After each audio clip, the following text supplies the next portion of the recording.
is episode 3. This is Choppy. Oh, I don't want to do this. So we're doing a cold swim.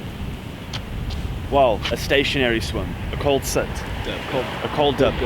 That's the term. You said 5 minutes? Yeah, just 5 minutes, but it's just enough for you to get into the bones. Well, that's what we want. No, you can. I'll get my foot wet. You get your foot wet? Yeah. Why not? So you were doing this every day? Yeah, every day, every morning. Leading up to 13. Oh, this is cold. Dude, I'm gonna moan the whole way through. The rain happened.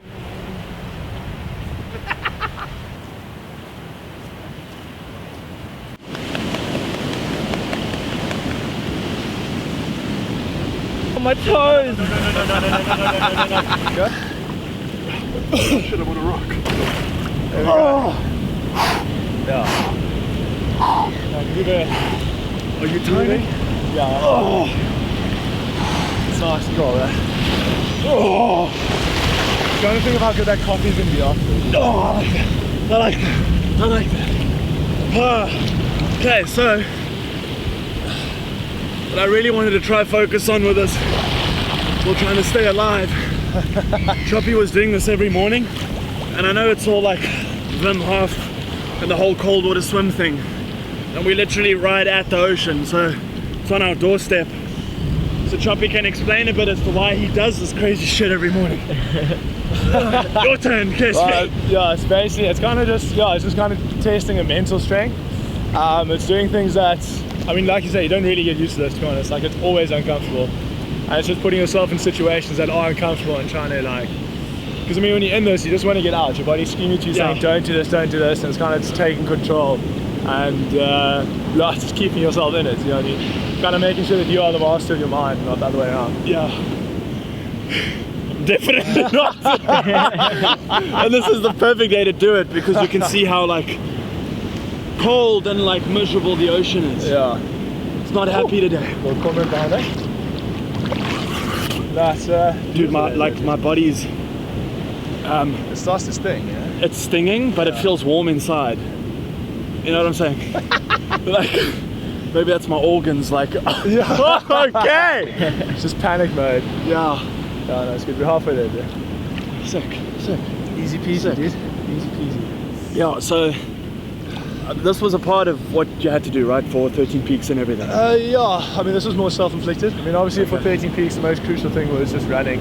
Yeah. And like, stretching is a huge part of it, dude, in the recovery. I didn't really, I didn't have too much of a social life when I was training. Yeah. Didn't have time for it.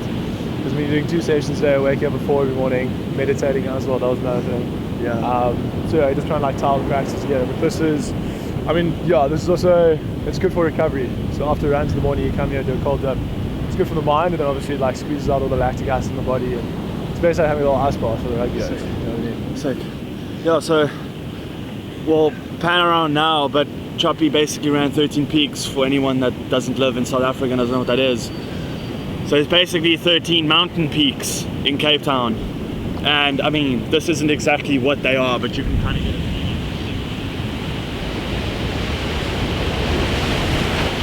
So, Shakes. you ran, oh, I've got shakes now. Are we keeping still? Well, you can. That's the benefit of cold water. So there's 2 kind of benefits to it. If you sit in cold water and you try not to shake and shiver, and you keep telling yourself just calm down, relax, take it easy, that's when you're working on like your overage stress levels.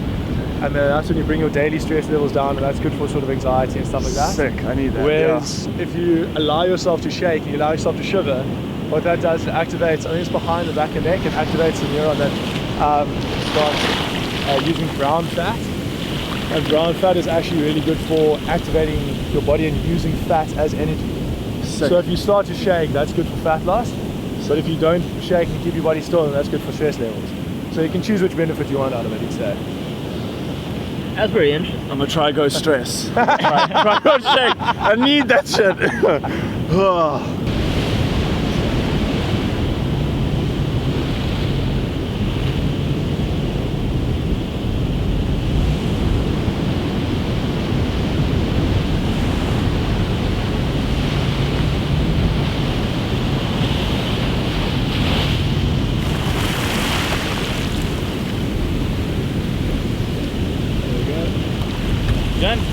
Yes! Yeah. I'm glad we did it on a day that was so cold and miserable because we look so much more badass than what we are. Oh, that was good. Ah!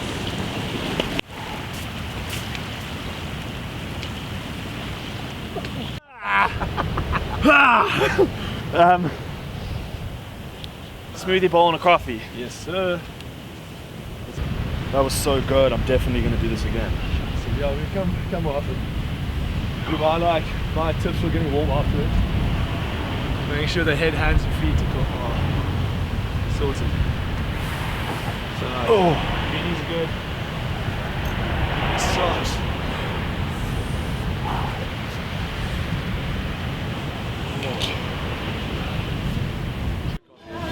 But if you want a normal cappuccino, I'm going to do the same milk that you just said, macadamia, yeah? the macadamia milk, but I'll just do like a really strong cappuccino. Okay, cool. So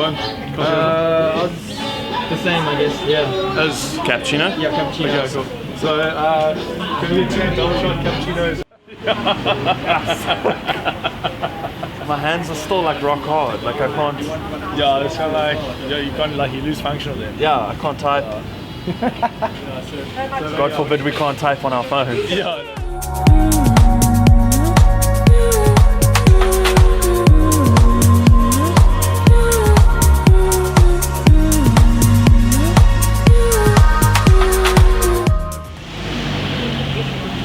13 peaks. Why?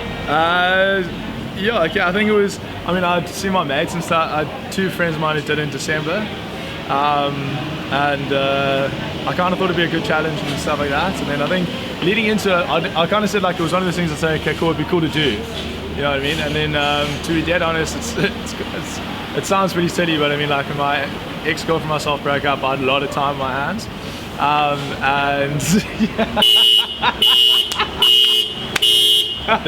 That time, I guess I tried to turn it internal, like do something that was good for me, and it ended up being running. I joined a running crew, and they kind of were able to push me a lot, and my coach believed in me, which was really lekker. He saw a lot of potential, and obviously, when you see something that you love and respect, and they see potential, and you put the head down and you just do the work. So yeah, it's been a good time. It's also been nice to sort of test myself, see what I'm able to do. Because at school I never really pushed myself in sport, never really excelled that much. And now it's just become a thing of, yeah, it's more about the mental game than it is about the physical, for me at least. And it's always good to try and push yourself each day, try and get better, you know what I mean? And you started running at? We started running at 4 in the morning. So it's 13 peaks, it's 100 kilometers, well it ended up being 104 with about 6,600 meters of elevation. So it's more elevation than base camp to the top of Everest. And you do it in a day. Yeah, I think base camp to Everest is about 4,000 meters. And we did it, you have to do it in under 24 hours, we did it in 21 hours, yeah. Everest? Elevation wise, yeah. Elevation gain. It's steeper than Everest. But you must remember you're still doing it all at sea level because you're going up and down. So we're still close to sea level, so there's a lot of oxygen. Obviously, that's what elevation at altitude Everest. That's what gets you. That's why it's just slow there. But yeah, I think there's more climbing 20-30 peaks than there is if you have to climb Everest. So this was just there you go. So That's you started also at 4 in the morning, and then you guys finished. Yeah, because obviously with curfew and stuff like that, it's curfews from 12 to 4, so we had to start just outside curfew, so we could have people get to start at running points. And then the goal was to try and finish it before 12 o'clock, before curfew starts again. Yeah. But a couple of hiccups along the way. But we were aiming for under 24 hours and we did 21, so we're quite stoked at that. It was a big thing to do, but also because we knew the headspace you were in when you started, that you weren't in a lekker space, and then seeing you accomplish that coming out of it, I think that's what made it so special for us, was that you'd gone through the breakup, you weren't in a lekker space, and just head down for 3 months, and then did that. Yeah. Imagine every breakup you ever had, you just did a feat. That'd be fire. Yeah, no, so... But that's the thing, when you're running that distance stuff, you get, like, it does become a meditation state, and you can kind of take all your problems into it, and you kind of, like, you sort through it, you know what I mean? It's a weird space, like clearing, cleansing space. It kind of almost gives you the answers, even though you don't really know, if you're even asking questions for it, you know what I mean? It is. Yeah, I didn't really. I didn't go into that wanting to solve my issues. I just went into it to try and like give myself a challenge. But I came out of it in much better. In much better. I mean, mental states and like answers to questions I didn't even think I had.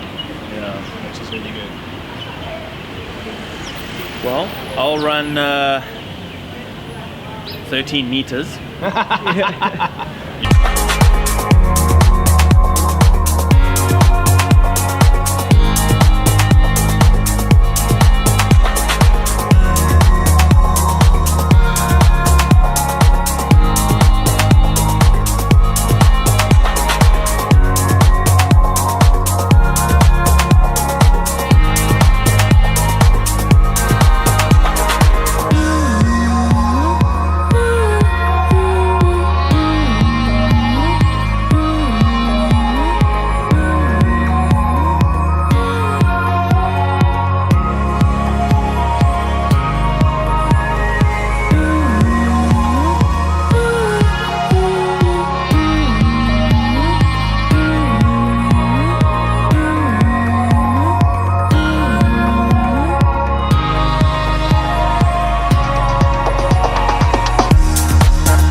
To get across with Mindset Movement was this was the team and the coach and the support crew that Choppy had to do his 13 peaks, which we said was the 13 peaks in under 24 hours, as well as like how many other ultras and challenges you guys do, but how you've mixed that in with just taking, I hate using the terminology, but just like taking the average Joe and just made them like superhuman and being on time and like the mindset they have and being determined to like accomplish and do, to just go out and fucking do shit is really cool.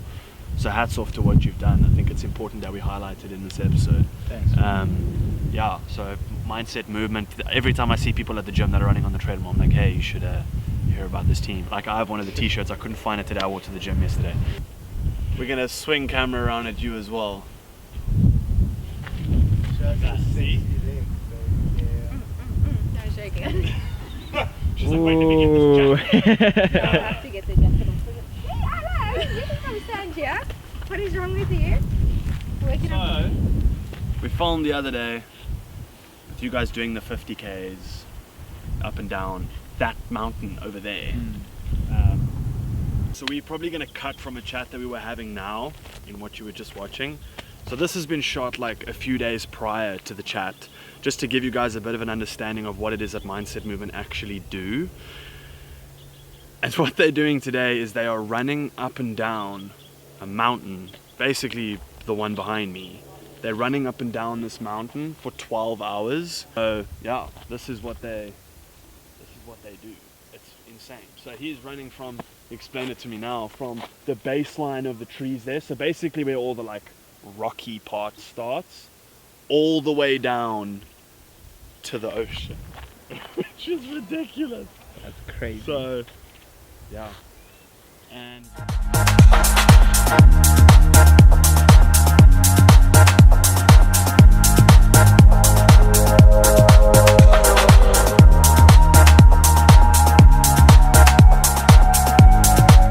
insane. But now we can actually sit and ask questions. And basically what I wanted to do, so I met Carl and Jenna through Choppy that we did the dip with this morning, and the whole point behind the movement that they've started, I mean, I'm using the word mindset and the word movement in the explanation, but I can't not, right? The mindset behind their members and what they do is insane. And the way that Carl explained to me was that running's cool and they're all very good at it, but it's basically a front for a lifestyle and a mindset that they're instilling into their clients. They're not all good at it. Yeah, most of you, or a lot of them become good at it. Yeah, they become good at it just from what they learn and what they adapt, you know. It's just, some people, like I was saying to them the other day, it's like, some people it's more impressive for me for them to run a 10K than some people to run a 50K. Yeah. You know, it takes a lot more from some people. I mean, I've got members like Hugo who never ran a 10K in his life, and honestly, like in the Cedarburg you ran a 10K and like I got emotional because it's just something like you would never have done. Do you know what I mean? Yeah. And for someone like me, Choppy, like 50Ks is not really far. So for Choppy to do 50Ks and for Hugo to do 10Ks, it's like literally more impressive for Hugo to do 10Ks. Yeah. So, but I mean, that's the whole thing. It's all relative. to what they want to do. You know, my whole thing around it was to take my ultra mindset, or the mindset that I've got from living a hard life, you know, from drug addiction and all that, and overcoming that and becoming an ultra runner and making it accessible to the normal person. Not normal, but just to the everyday person. But just, you know, I think people lack adversity nowadays. After you got back from Dubai? No, like a main thing in Dubai, like I was supposed to do this race in Sri Lanka, and then COVID hit. It was 250 Ks over 5 days. And then my coach was like, well, just do it on a treadmill. So I did it on a treadmill staring at a wall. And like people would think that's crazy, but like I learned so much from that. That was like meditating for like 5 days. You learn in ultra is you need to adapt, and then you'll conquer, you know? Like what people don't realize is you start at A and you want to get to B, but there's not A and B. It's A1, A2, A3, A4, you know what I mean? Like life's gonna throw you curveballs the whole time. And that's what you learn from ultra running, because nothing goes right in an ultra race. Like maybe you'll be lucky, and it will, but like in life, like everything goes wrong. Like what are you gonna quit? Are you gonna stop because maybe you don't like someone, or do you know what I mean? Like, I get that, or something goes wrong. And I think most people quit at that point because they just haven't suffered adversity. So what I do with the people, I mean, like when they join, maybe adversity to them is to wake up at 4 o'clock so they can be at the session at 5:19. Do you know what I mean? And it's like, maybe that's the adversity, bro. And like, you know, I've had so many people complain like, oh, it's so early, and you know, I'm battling to wake up. And then those same people today are asking me to go earlier. They're literally saying like, let's go earlier. Like there's a group of people that I make run 30 minutes on a Tuesday before the session. Oh, they're all there. And I've had people now that aren't even ultra runners saying, can we join those people as well? And these are people that didn't want to wake up early.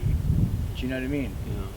And everyone has their adversity, you know, and people look at my group and they see people doing extreme things and they think, geez, that's extreme, I can never do that. But they don't also realize that I've got a whole bunch of people that like just want to run a 10K, just want to feel better about themselves, you know, just want to build self-confidence. You know, these things build confidence, like doing hard things build confidence, bro. It's like, you know what I say, is like, if you want to love yourself, like do hard shit. Do you know what I mean? The harder stuff you do, the more you're gonna love it, the more confident you're gonna be. You know? Everyone's just cruising on life, being comfortable, and they want everything to come easily. Like life is not gonna come easy to you. Like if it comes easy to you, good, well done, bro. Because I don't know people like that.